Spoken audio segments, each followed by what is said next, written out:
You know you want to make changes, you got a lot you want to do in your life, but then you start thinking about those changes and you immediately start catastrophizing. You start worrying, you start thinking about all the reasons why it's not going to happen. This is so common, and the reason why it's common is because somebody in your past either trained you to think this way, or you've had so many bad things happen that you've trained yourself to assume and predict that bad things are always going to happen to you. The conscious mind with your creativity has your wishes and your desires. The subconscious mind was programmed by other people, your mother, your father, your siblings, and your community. So what is the difference? You wake up with a wish and a desire of what you want, and then the rest of the day, you play the programs that you got from other people that don't answer your wishes and don't support your desires, and all you see is the consequence of it and go, oh my God, why is it not working? And the answer is because you don't see, because remember the name is subconscious, below conscious. So when that behavior is playing, psychologists will tell us 70% or more of the programs in the subconscious are disempowering, self-sabotaging, and limiting behaviors. But again, the powerhouse is the unconscious mind. That's the next step. That's where we have to go, because all of our beliefs, all of our memories, all of our data, all of our negativity, all of it is in the unconscious mind. When we clean up the unconscious mind, then you can consciously ask for something, and more often than not, you'll get it, and you'll get it very fast because you won't have any interference. The interference comes from your own unconscious mind. If you're holding on to something that does not serve you, you are making a terrible error. It's going to cause all kinds of problems. You may blame other people or other things. You may blame the situation. It's you are the cause of the problem. The man that told me to pick up this book and read it, Ray Stanford, he had a saying. He used to say to me, Bob, you're the only problem you'll ever have, and you're the only solution. I think it might have taken me 5 years to understand that. But I do understand it. And you know something? I am the only problem I'll ever have, and I am the only solution. Don't hold on to anything that is not serving you. Reject it. You know the beautiful part about having an inductive reasoning factor? That's the part that chooses thoughts. You can accept or reject.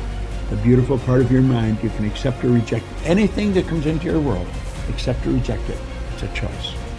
Don't hold on to anything that is not serving you. Invest your energy into things that either enhance your vitality or the vitality of the world in which we're living, because those are places to build a better world. To invest your energy in the negative things and all that kind of stuff like that, you're building a bad world with that, and you're using your own energy, your life gets shortened. And so the reality is consciousness is real, it's a currency, and if you use it and spend it appropriately, you can have a much better life. Where your life is right now is not you. That's just what it is right now. But the possibilities for you are unlimited if you're in a rebuilding process. The number one thing that is going to stop you is the way that you think. Because if you can change how you think, you will, in fact, change your life.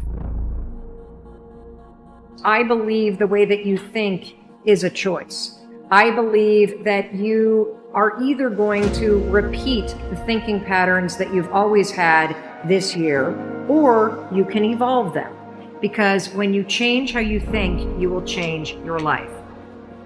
The chemistry released by the brain in fear shuts down the growth mechanism of the body, shuts down the maintenance of the body to conserve energy. And the biggest thing is there's only one consequence, and that is disease and illness. And it turns out 1% of disease on this planet is connected to genetics, and 90% of disease or more is lifestyle and the psychology of love and fear. 90%. And it says, be in love, and your body will be maintained, and your immune system will be at peak performance. Be in fear, and the game is over. So most people then wait for crisis or trauma or disease or diagnosis, they wait for loss some tragedy to make up their mind to change. And my message is, why wait? And you can learn and change in a state of pain and suffering, or you can learn and change in a state of joy and inspiration. I think right now, the cool thing is that people are waking up. We got to unlearn and relearn. We got to break the habit of the old self, reinvent the new self. We got to unfire and unwire and refire and rewire. We have to prune synaptic connections and sprout new connections. Unmemorize emotions stored in the body, and then we have to recondition the body to a new mind and to a new emotion, to stop signaling the same genes in the same way and begin to signal new genes in new ways, to pull our attention and our energy out of the familiar past and begin to invest our attention and energy into a new future, to go from the known to the unknown. It's necessary as you look at your goals and your dreams, it's necessary that you have a strategy and a game plan to change the story that you believe about yourself. And that's an ongoing process. I've discovered, and many people have, that what we do, what we accomplish, what we produce is a result of the story we believe about ourselves. My favorite book says, "Be ye not conformed to this world, be ye transformed by the renewing of your mind." And so as I began to work on myself, I realized that I'm getting out of one story and stepping into another story. As I become aware of some things, there's still some things I'm not aware of. So I'm still growing, I'm still developing. But I realize that you have to work on yourself on a regular basis, and write this down, for mental mindset. For mental mindset and stamina. Ask yourself, what beliefs and perceptions about you and your life have you been unconsciously agreeing to that you'd have to change in order to create this new state of being? This is a question that requires some thought because, as I said, with many of these beliefs, we aren't even aware that we believe them. Often, we accept certain cues from our environment that then prime us to accept certain beliefs, which may or may not be true. Either way, the moment we accept the belief, it has an effect not only on our performance, but also on the choices we make. In the study about the women taking the math test who first read fake research reports about men being better than women in math, those who'd read that the advantage was due to genetics scored lower than those who'd read that the advantage was due to stereotyping.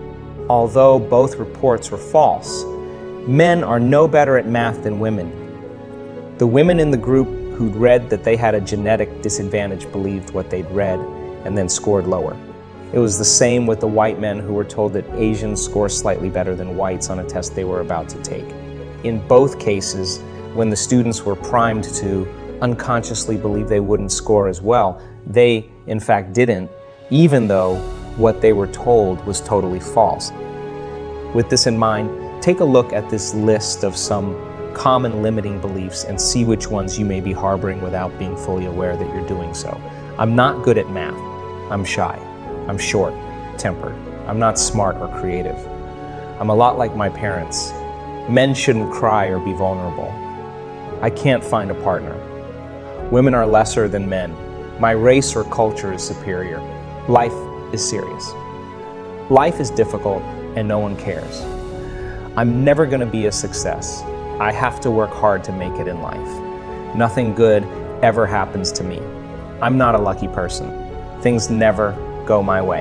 I never have enough time. It's someone else's responsibility to make me happy. When I own this particular thing, then I'll be happy. It's hard to change reality. Reality is a linear process. Germs make me sick. I gain weight easily. I need 8 hours of sleep. My pain is normal, and it'll never go away. My biological clock is ticking. Beauty looks like this. Having fun is frivolous. God is outside of me. I'm a bad person, so God doesn't love me. I could go on forever, but you get the idea. Since beliefs and perceptions are based on past experiences, then any of these beliefs that you happen to hold about yourself came from your past. So are they true, or did you just make them up? Even if they were true at some point in time, that doesn't necessarily mean that they're true now. We don't look at it that way, of course, because we're addicted to our beliefs. We're addicted to the emotions of our past. We see our beliefs as truths, not ideas that we can change. If we have very strong beliefs about something, evidence to the contrary could be sitting right in front of us. but we may not see it because what we perceive is entirely different. We've in fact conditioned ourselves to believe all sorts of things that aren't necessarily true, and many of these things are having a negative impact on our health and happiness. Changing beliefs may be difficult, but it's not impossible. Just think what would happen if you were able to successfully challenge your unconscious beliefs. Instead of thinking and feeling, I never have enough time to get everything done. What if you instead thought and felt, I live in no time and I accomplish everything? What if instead of believing the universe is conspiring against me, you believed the universe is friendly and works in my favor? What a great belief. How would you think? How would you live? And how would you walk down the street if you believed the universe works in your favor? How do you think that would change your life? When you change a belief, you have to start by first accepting that it's possible, then change your level of energy with a heightened emotion, and finally allow your biology to reorganize itself. It's not necessary to think about how that biological reorganization will happen or when it's going to happen. That's the analytical mind at work, which pulls you back into a beta brain wave state and makes you less suggestible. Instead, you just have to make a decision that has finality, and once the amplitude or energy of that decision becomes greater than the hardwired programs in your brain and the emotional addiction in your body, then you are greater than your past. Your body will respond to a new mind, and you can affect real change. You already know how to do this. Think about a time in your past when you made up your mind to change something about yourself or your life. If you recall, a moment came when you probably said to yourself, I don't care how I feel. It doesn't matter what's going on in my life, and I'm not concerned how long it will take. I'm going to do this. Instantly, you got goosebumps. That's because you moved into an altered state of being. The moment you felt that energy, you were sending your body new information. You felt inspired and you came out of your familiar resting state.